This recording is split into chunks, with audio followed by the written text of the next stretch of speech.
The information in this video is for spiritual practice only.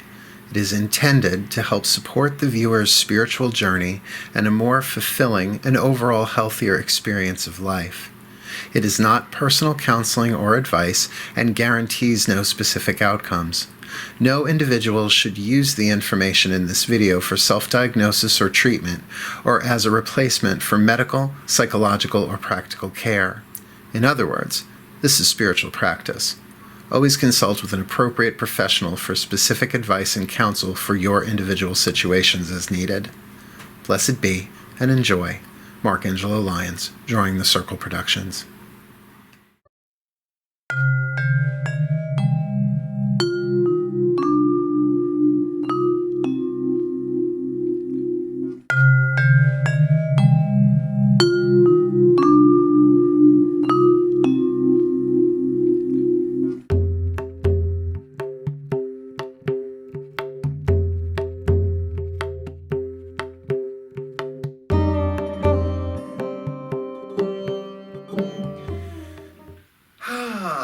Part 3, the grace of mercy, which I found to be as delicious and comforting as salted caramel Starbucks hot cocoa. Very brand specific. There is something so sweet about mercy, or tender, like a tender mercy. Mercy for me was very much a process of melting down lead slowly. In that way, and I don't mean slowly like it took a long time, but it was a slow melt. There was something comforting about it and warming about it. Because I can guarantee you, you want to be treated mercifully in this life, and that's why I included it in the prayer. We'll go over the prayer, and then I'm going to talk about the chakra twins over here. Dearest God, Goddess, all that is, please grant me the grace of mercy, that I hold each person, place, and thing in my life as sacred. Help me dwell in the grace of mercy, just as I would appreciate the grace of mercy from others. That when you up, you want merciful treatment. When you make a mistake, when you are a day late on the bill and you're on the phone, please don't charge me the extra. Please have mercy on me. It was just an oversight. It wasn't. And you plead, you throw yourself on the mercy of PSE&G. Now, I drew this at the beginning and I just keep forgetting to do it.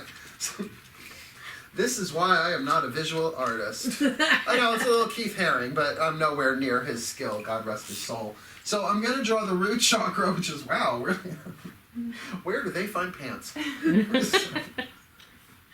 were in Speedos, okay? So there's the first chakra, there's the second chakra. So keeping in mind that the root chakra is tribal, so they're roots, right? It's like your root goes down and it branches out to all of life. The second chakra, like I said, is umbilical. And the energy flows in both directions. Now, this is true of the grace of piety as well as the grace of mercy. But you may find, I'm going to use a weird language, that the mercy is the lubricant that allows the piety to penetrate. So it's Astroglide? It's astral. It's Astroglide. Great. It's terrible. Because, oh my God, I have fucked up too. Oh my God, I have been possessed by pain too. Oh my God, I have been possessed by a deadly sin. Everybody has. Do you know that these same 7 deadly sins, shadow passions, call you what they will, have always been on planet Earth? It's not like they just were created the day they were named. St. John of the Divine, St. John of the Cross, St. John of the Cross. So these graces are the holy virtues that counteract them. But the companion grace, the grace associated with the second chakra is piety, but mercy is the one that sort of opens the floodgate. So if you can get that, the grace of mercy begins with you. How are you when you're running late and you can't find your keys? How are you to yourself? Mean. Right? The words. Idiot! idiot! Unmerciful. Now, there is a mercy in the throat chakra as well. That's actually in the Kabbalistic tree of life. There's judgment and mercy, to have merciful judgment. So it would be appropriate to invoke a grace like that there, but we're dealing with different ones in this curriculum. This is, let me share this mercy so that I can receive it. So this grace of mercy, what does it mean to be merciful?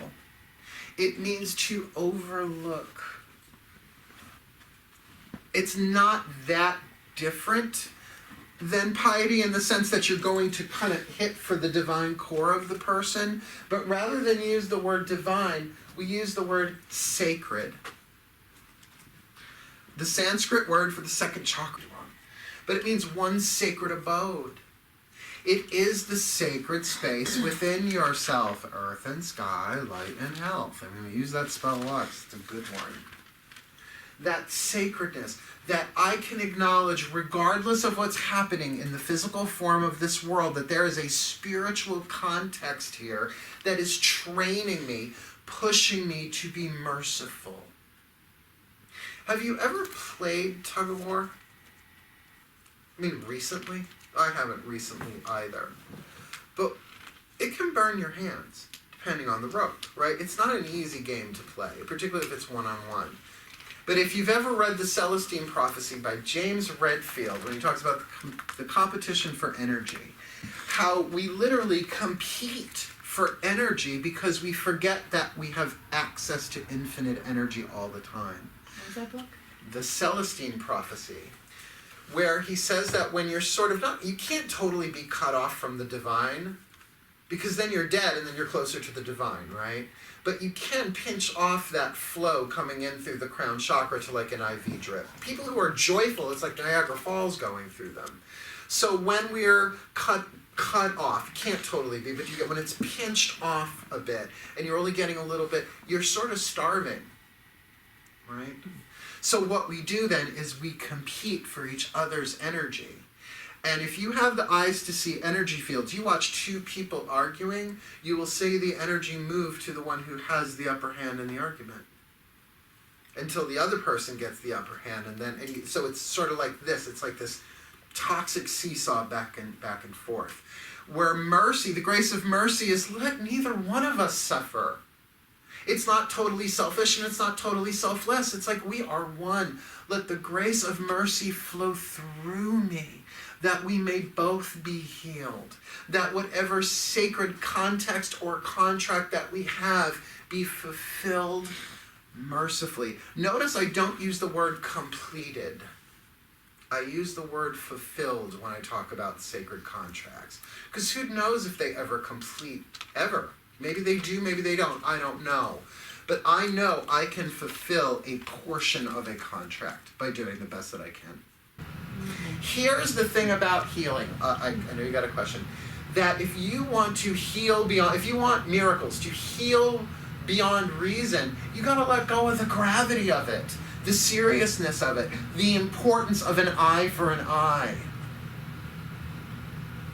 And the idea that karma is a punishment-reward system.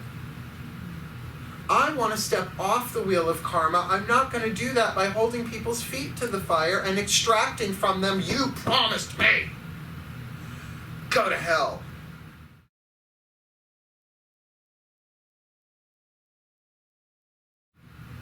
Question? Comment? Why is it like that? Why is there so much pain? Why? Well, because our ancient ancestors, going up to probably our parents, that's a lot of time, didn't know how to deal with it. They used the repress for success system. Got a feeling? Push it down. It'll go away. No, it doesn't. It goes into the unconscious mind in your cell tissue, and then when you least expect it, it possesses you. That's what I think demons are. They are pain. Get thee behind me makes sense in certain contexts. Get thee behind me, Satan, right? It's what Jesus said in the desert with the devil on the mountain and all of that. I know the story. But that doesn't always heal us. It is the light of awareness that burns up the shadow. How many of your parents or grandparents were raised with the idea of reincarnation? Yeah, right. No. Try again. How many of your parents were raised with the concept of quantum physics? No. We are a new generation in that sense. We are in the age of energy. I mean, come on, it's obvious. You can text somebody from your phone now, and they can get it in China seconds later. Do you know how long it used to take your grandparents to get a letter to China? You had to take a slow boat. That's where a slow boat to China comes from, right? So we are at an accelerated path than any other generation before us. Now, you can also say when our ancestors had the steam engine, right? That they were generations faster than their predecessors. So guess what? 3 generations from now, they're going to be moving at light speed. So we have to play our role for them too. That's why I say if I have to reincarnate again, at least that bitch will be a little bit better off, right? Because I am doing my best. But I also want to be treated mercifully. Mercy is one of those things that the more you give it away, the more you have it. It just is. All the graces are like that. You can't give away hope unless you're hopeful. But the more you give it away, the more hopeful you become. It's just how it works. Just like when you allow yourself to love. Now, this is a totally different concept, but if you can really practice loving someone who you think of as unlovable, you've expanded your capacity to love. It's like a muscle. Well, the heart is a muscle. But we're talking about allowing the divine power of who you are to come through. Which reminds me, the sacred truth of the second chakra, remember the sacred truth of the first chakra, all is one? The sacred truth of the second chakra is honor one another. Honor one another. I honor that you are on a spiritual path too because you're spirit, and that if I want mercy, I have to extend it to you and actually feel it.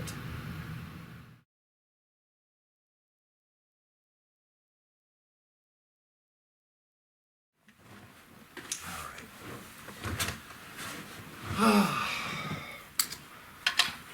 Here we go.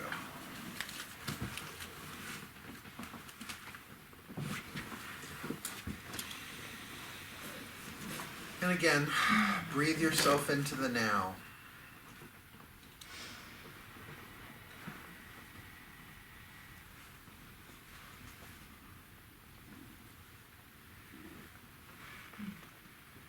As though your external senses turn inward and my voice just becomes a gentle guide.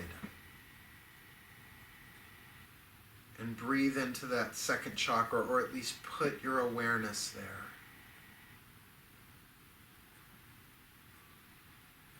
And I'm going to freestyle this prayer because it's coming that way.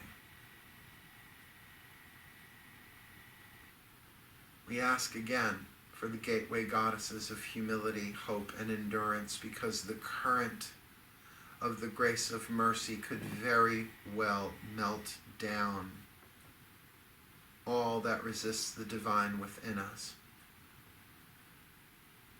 That we acknowledge this is a powerful grace, as all of them are, but this one in particular has the capacity to change lives, most of all our own. So God, Goddess, all that is, please grant us the grace of mercy, that we may see the truth that every person, place, and thing in our experience is sacred. Help us to achieve the vision through a soft heart, through gentleness. Let this grace of mercy take our perception and transform it into vision, from perception of illusion to vision of truth, that everyone is fighting a hard battle, and that along with kindness we now want to flow mercy.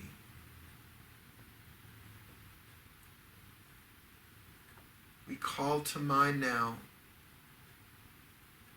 someone that we know is in pain. Physical, emotional, mental, spiritual, some of it, all of it.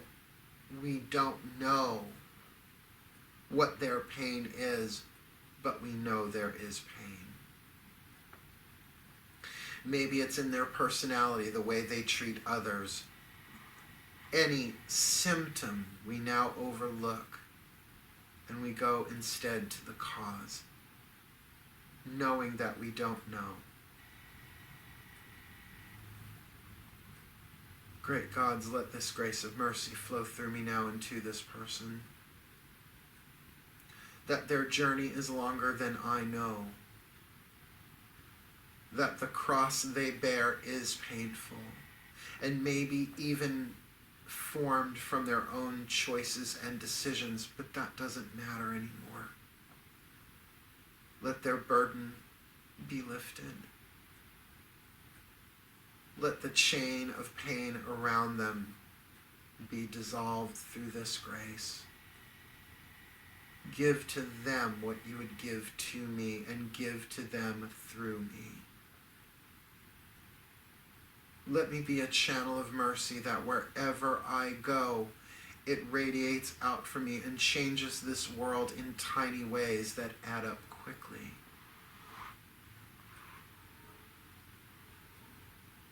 A gentleness that takes over the world. Let me call to mind someone else that I know is trapped, painted themselves into a corner feeling they have no choices, or that the choices that they make they know are detrimental but can't help but do them anyway. Great gods, I have been in that boat. I may still be in that boat with them. So let mercy flow through me. Let mercy flow through both of us, that we may rise from ashes and find the choices you would have us make.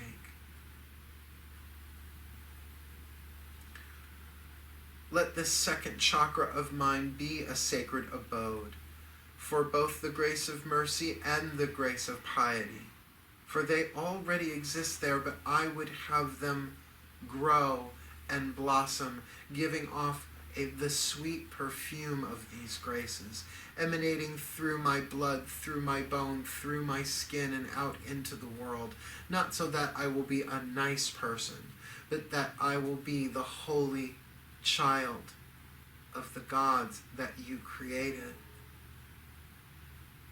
That I can from time to time cast off my mask of individuality and separation and truly embrace the oneness within all hearts.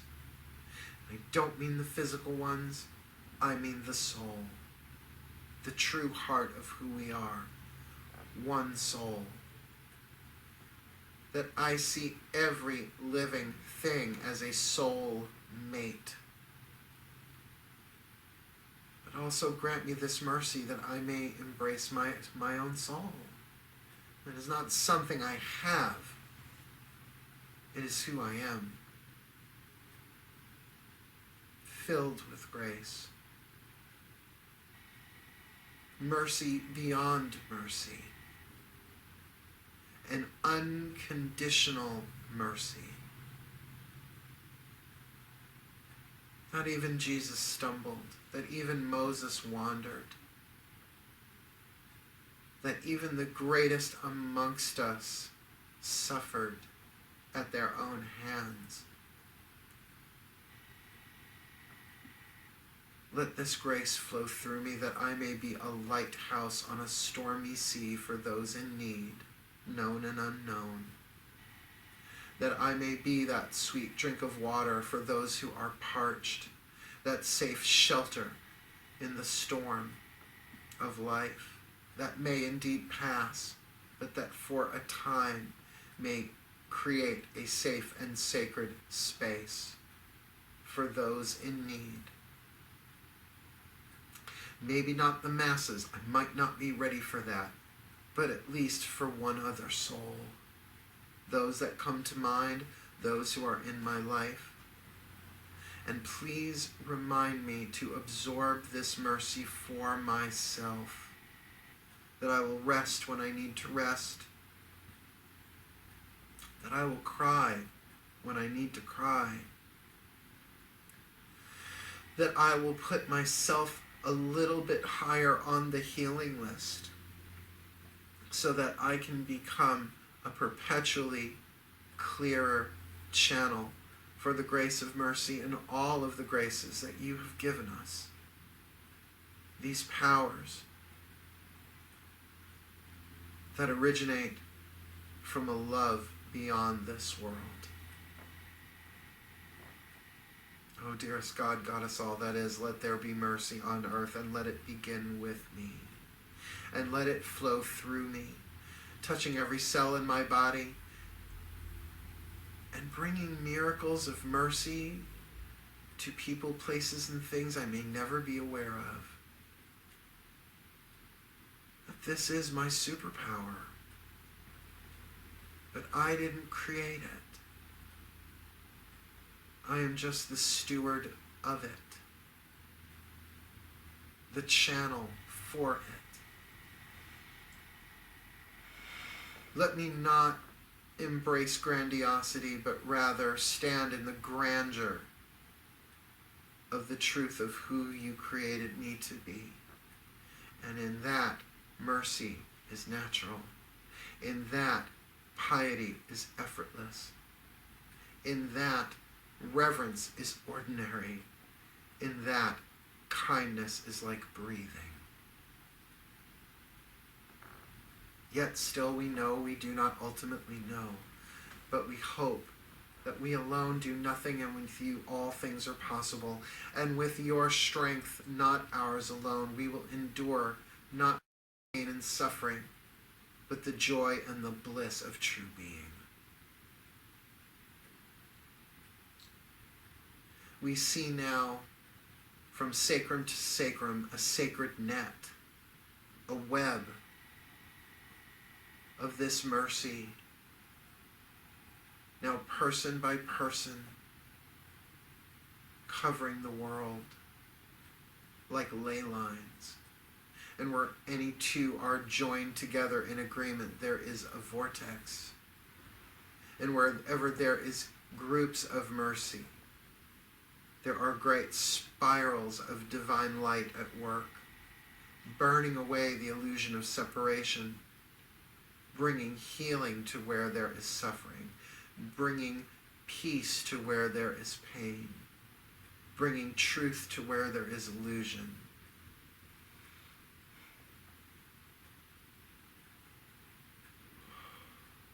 Bringing love to where there is fear.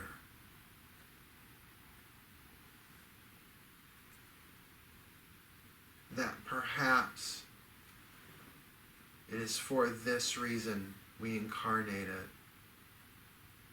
for this purpose that you sent us.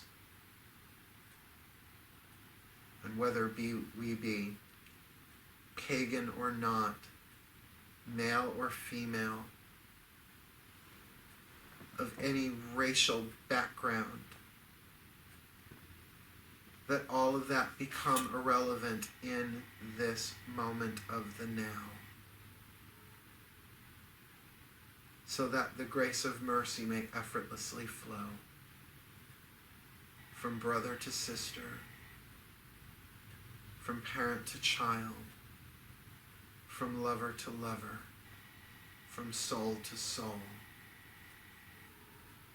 until all of us are healed and ready to evolve yet again.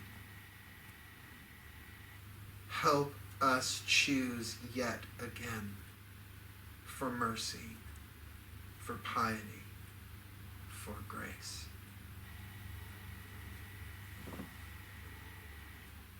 Let's bask here for a moment.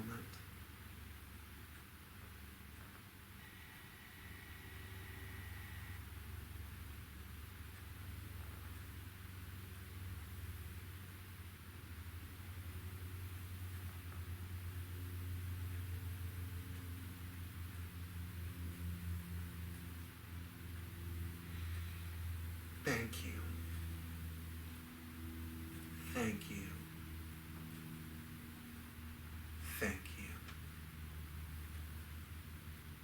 So mote it be. Amen.